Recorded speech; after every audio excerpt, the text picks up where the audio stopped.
Good morning students, this is Seth Vidya Mandir, English High School and Junior College of Science and Commerce, HSC Online Audio Video Lecture Series, and this is Bina Raikar, your OC teacher, and today I am continuing with chapter number 5, Emerging Modes of Business. And today what I am going to explain is Knowledge Processing Outsourcing, that is KPO. Okay, now students, let's see what this KPO industry is. In the last one, I explained you business processing outsource, that is the BPO. Okay, business process outsourcing. And today let's see what is this KPO. KPO stands for knowledge process outsourcing. It is described as functions related to knowledge and information outsourced to third party service provider. That is, you as a company, you're giving some functions, some activities of yours related to business or related to information for another company to process it. So that is called as knowledge process outsourcing. It is a sub-segment of BPO, business process outsourcing, in which outsource service provider is hired not only for its capacity to perform particular business process or function, but also to provide expertise around it. Okay, now BPO was an outsourcing for non-core activities, okay, which also had the skilled workers, the skilled people were there. Now with what you mean by knowledge processing outsourcing is they provide expertise on this. Okay, KPO is the allocation of relatively high level task. By high level task means even the core activities are outsourced. Okay, it is outsourced to an outside organization or a different group, usually in a different geographic location. Okay, that is a totally different country. It involves outsource of core functions, okay, which may or may not give cost benefit to the parent company, but surely helps in value addition. Okay, value addition means something more to its business. Okay, you have a business and then some value is added, so it increases your the market value, your goodwill, and thus increases your productivity, thus increases your goodwill, thus increases your profit. So that is the reason it in outsource of core functions. Okay, by definition is KPO is the allocation of relatively high level task to an outside organization or a different group within the same organization. Okay, so core information related to business activities, okay, they form an integral part of company's value chain. Okay, now KPO is a form of outsourcing in which knowledge related and information related work is carried out by workers in a different company or by a subsidiary of the same organization. Now this subsidiary may not be in the same country or an offshore location to save cost. Okay, so KPO requires advanced analytical and technical skills as well as a high degree of specialist expertise. KPO allows both core and non-core activities. Okay, so what is the first thing? It is high level task. It is core as well as non-core activities. Similarly, it is all knowledge based. Okay, so it can be a subsidiary of the company or it can be a different company totally. Similarly, it can be in the same country or it can be an offshore location. Offshore location is normally preferred because of the low cost. Okay, for example, in USA the labor, that is the employees, are paid more, whereas same work if it is given to workers in India, employees in India, naturally there is a difference between the dollar rate and the rupee rate, so it is much more cost effective, that is less amount of money. The popular KPO areas, okay, India has created trained workers in all modern fields of industry. Now these include, we have law, okay, these are all knowledge processing outsourcing. So even in law you have outsourcing, pharmaceuticals, okay, Then biotechnology, data analysis and management services, financial services, technology research, computer aided simulation and engineering design, and there are many other professional services. Okay, these are the areas where India has trained people. There are where India has given employment. Okay, now for the first one, if we see law, okay, there's the legal activities, the legal actions. We have skilled, trained people, trained, educated people who study law, and that the other country has outsourced their law activities, or they want some information about law, and they have approached India to give them expertise on that.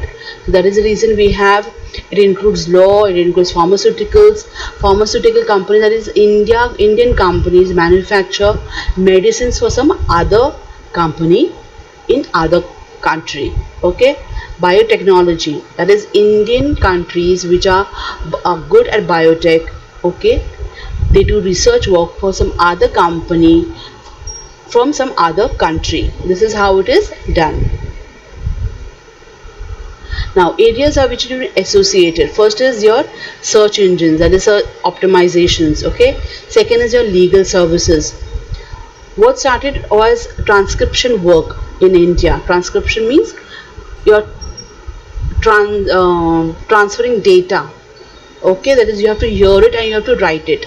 That is called as transcription work in India. Has now moved on to areas like patent drafting, legal research, writing software, legal agreements. Then accounting services. Okay, KPO is also associated with accounting services, like auditing. Why? Because it gives trained professionals who offer cheap services with standard quality. Then journalism and content development. Good candidates to help newspaper and journal writing. Okay. Now chartered accountants are there in KPO. Now you all, since you're commerce students, will believe why chartered accountants in KPO.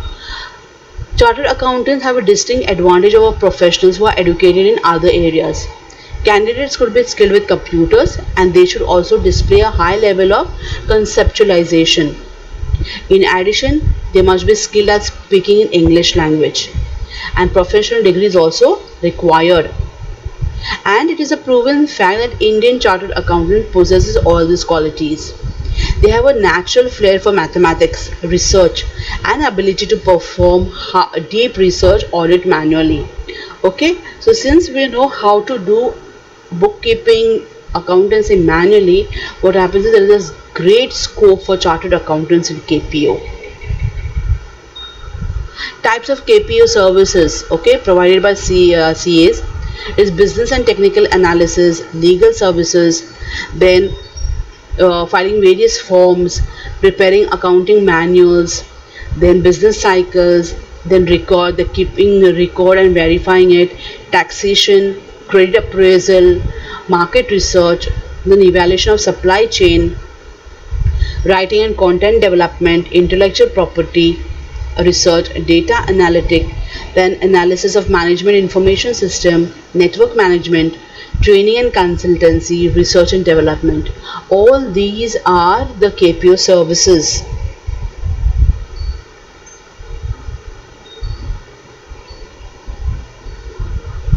Then list of KPO companies in India. You have Sutherland Global Services, WNS, Boston Analytics, SG Analytic, Clearix, Sintel, Crisel, iGate, McKinsey Knowledge Center, Deloitte.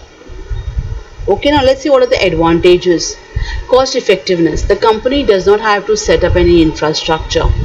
Okay, by infrastructure you mean by building, by computers, by stationery, people, their salary. Nothing is there. It is very cost effectiveness.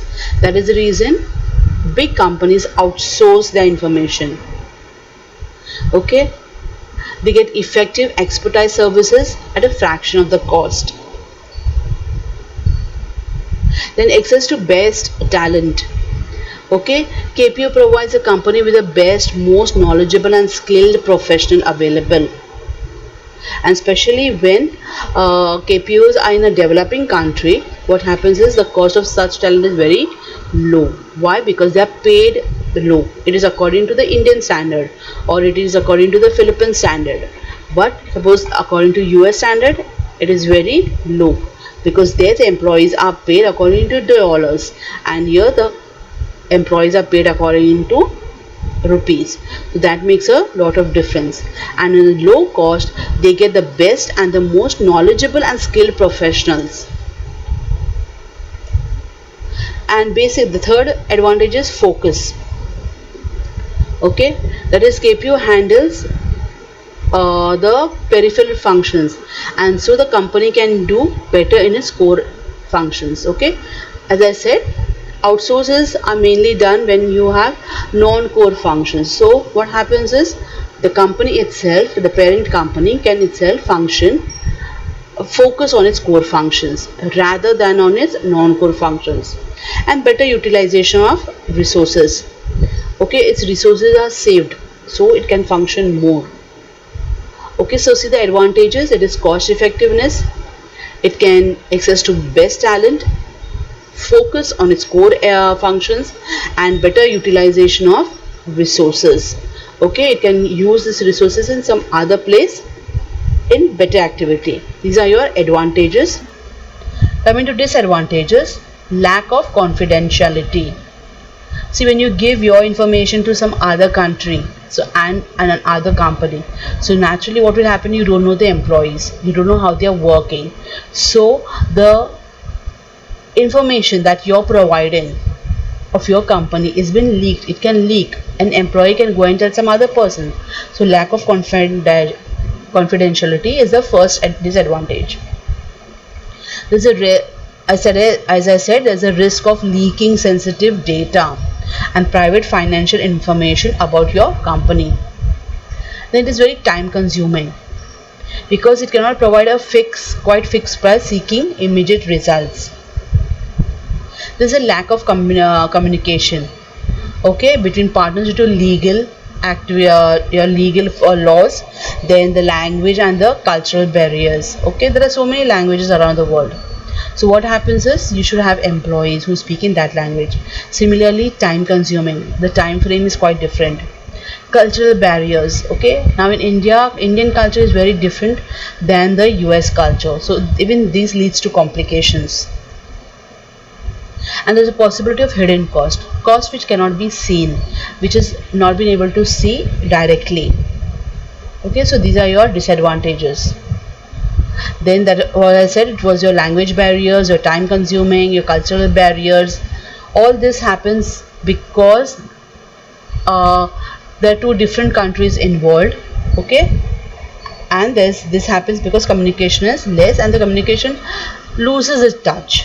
Okay, students, now let me tell you what is the difference between the business process outsourcing and the knowledge process outsourcing. The BPO refers to outsourcing of non-primary activities of the organization to an external organization to minimize cost and increase efficiency. Whereas KPO outsourcing relay functions related to knowledge and information are outsourced to third-party service providers. BPO is less complex. KPO is complex. BPO requires process expertise, whereas KPO requires knowledge expertise. BPO requires good communication skills, whereas KPO requires professionally qualified workers.